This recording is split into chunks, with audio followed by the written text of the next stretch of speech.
अर्जुन अपनी नानी के संदूक में छिपे हुए खजाने की तलाश में छानबीन कर रहा है।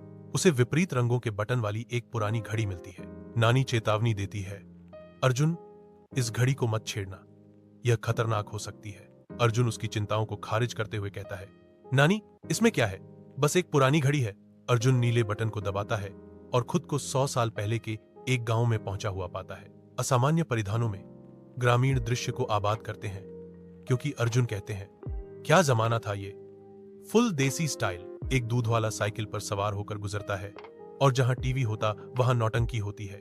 एक ग्रामीण पूछता है, बेटा, तुम कौन हो, ऐसे अजीब कपड़े कहां से लाए।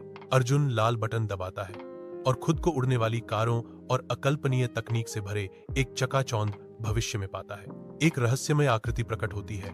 उसकी आवाज भविष्य के शहर में गूंजती है, तुम आ गए हो, जिसका मैं इंतजार कर रहा था। अर्जुन विस्मित होकर अपने सामने के दृश्य पर सवाल उठाते हैं, यह सब क्या है, तुम कौन हो।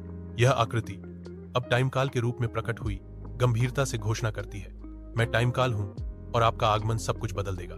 काल अर्जुन को एक उच्च तकनीक वाली प्रयोगशाला में ले जाता है, जो गुनगुनाती मशीनरी और चमकती स्क्रीन से भरी है। काल कहता है, तुम्हारे पास वह घड़ी है जिससे मैं दुनिया पर कब्जा कर सकता हूं। अर्जुन अपनी जगह पर खड़े होकर घोषणा करता है, मैं तुम्हें ऐसा नहीं करने दूंगा। अर्जुन आतंक से जकड़ा हुआ अपने चारों ओर अराजकता फैलने पर एक पुरानी घड़ी को पकड़ लेता है। टाइम काल की भयावह हंसी गूंजती है, क्योंकि एक ऊर्जा तरंग शहर को पंगु बना देती है।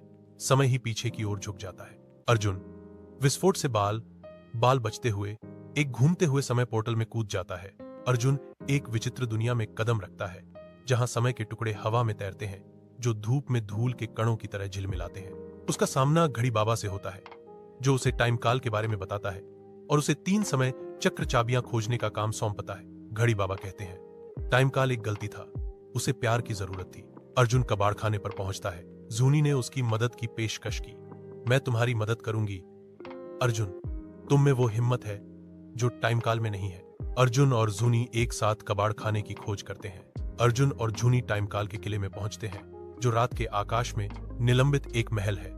कालिका उनका इंतजार कर रहा है, उसकी उपस्थिति अपार शक्ति विकीर्ण कर रही है। अर्जुन जादुई ढालें बनाता है और समय में हेरफेर करने की कोशिश करता है, जो टाइम काल की शक्ति के खिलाफ एक हताश रक्षा है। काल की शक्ति अर्जुन के प्रयासों को अभिभूत कर देती है, क्योंकि वह घोषणा करता है, तुम मुझे नहीं रोक सकते अर्जुन, मैं वक्त को नियंत्रित करूंगा। अर्जुन टाइम काल के खिलाफ लड़ाई से अभिभूत होकर गिर जाता है। कालिका को एक चकाचौंध करने वाली रोशनी घेर लेती है, जो एक गहरे बदलाव का संकेत देती है। जूनी की आवाज गूंजती है, तुम में वो है जो टाइम काल में नहीं, दिल। अर्जुन विद्रोही घोषणा करता है, मैं घड़ी पर 3 चक्कर लगाता हूं। टाइम काल पश्चातापी निवेदन करता है, मुझे मां करना। अर्जुन लौटता है, नानी, मुझे माफ करना, मुझे अब पता चला कि यह घड़ी कितनी महत्वपूर्ण है। नानी जवाब देती है, कोई बात नहीं अर्जुन, तुमने सब ठीक कर दिया।